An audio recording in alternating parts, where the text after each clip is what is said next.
Hi guys, welcome to another episode of the Clueless Drinker.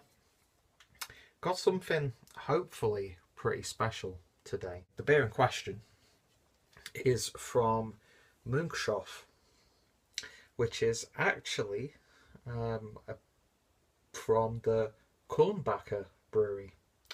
So I'm not sure if they were bought out or if they just brewed it at the Kulmbacher brewery.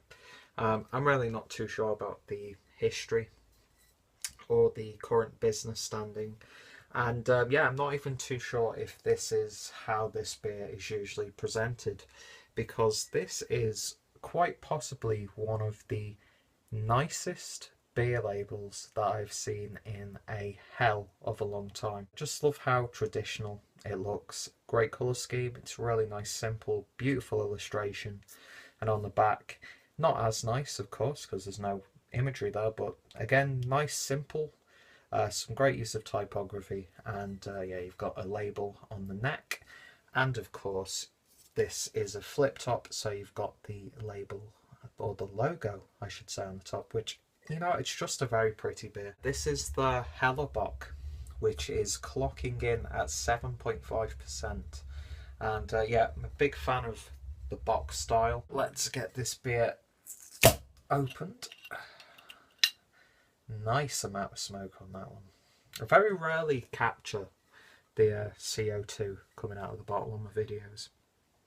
Not that it really matters anyway. So beer in a glass, lots of carbonation running up to the top of the glass.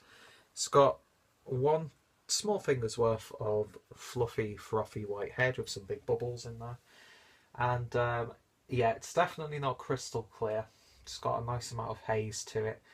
Absolutely gorgeous motion in that carbonation. The colour is yellow, cloudy yellow, not too bright, not too dull, but it looks really nice already. So let's give it a sniff.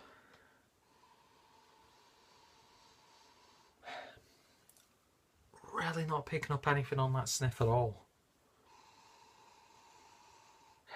I'm getting like slight hints of a banana. I am definitely getting some very subtle yeasty smells, but the main smell that I've got, and I'm not too sure if I like it or not, is it's like got a dankness, like a really, not too much, because it's not the most fragrant beer. Wheaty. It's not too exciting on the sniff, I have to be honest. But doesn't really matter. I'll take a couple of sips as it is now, and then I'll put the rest in the bottle and the glass and see how it changes. So anyway, let's give it a taste. Cheers. The main flavour that I'm getting is a nice strong malty flavour. Slightly on the generic side.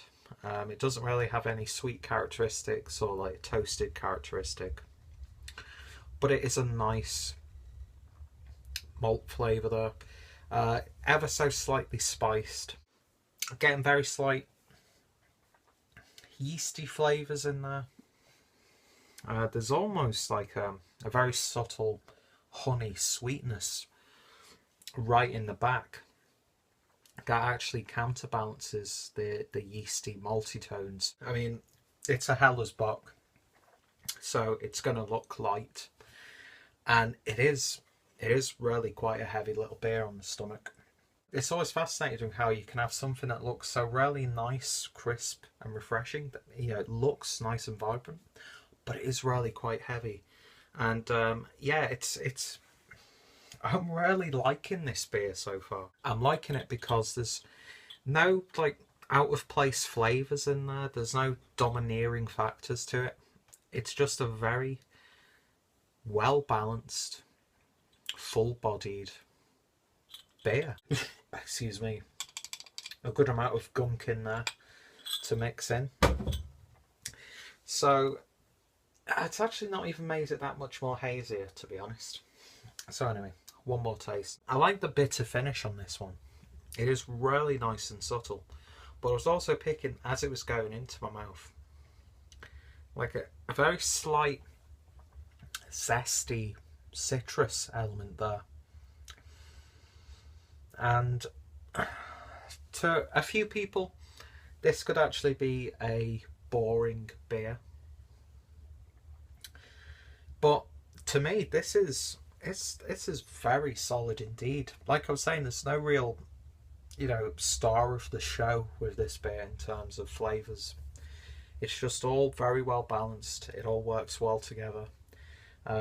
You would not think that this is a 7.5 ABV beer. The only reason why you'd take your time with it is because of how heavy on the gut it feels. But I don't mean that in a bad way. This is one of those beers that, you do take your time with. And yeah, it's a really nice little beer, really nicely constructed. And yeah, there's really not too much to talk about. Is it perfect? Is it absolutely amazing? No, not really. But if you want a high quality introduction to good German beer, then definitely give this a go. I was expecting it to be a little bit special because of the way it's been, advertised, and the fact that I haven't really seen it in too many places. In fact, when I first saw this is the first time I've actually seen it in a supermarket. And being that it's coming up to Christmas, I'm guessing it's some sort of celebratory or at least some sort of special release to it. I could be completely wrong. If you can find this one, definitely give it a go. If you're a fan of German beers, give it a go. If you want a good introduction to German beers, definitely give it a go. If you like the Bock style, I'd say this is a really strong example of the style. And yeah, very, very pleasantly surprised by this one. Yeah, the sniff isn't too exciting, but once you get into it, yeah, this is definitely a nice little beer. So as always, if you want to find out more about this beer and the brewery itself, then links will be down below, as well as links to any potential YouTube videos of this beer. Of course, check out any of the Bock related videos that I've done up to this point. They will be included in the description box. Thank you very much for watching. I'm definitely going to enjoy the rest of this beer, and I shall see you in the next beer review. Cheers, guys.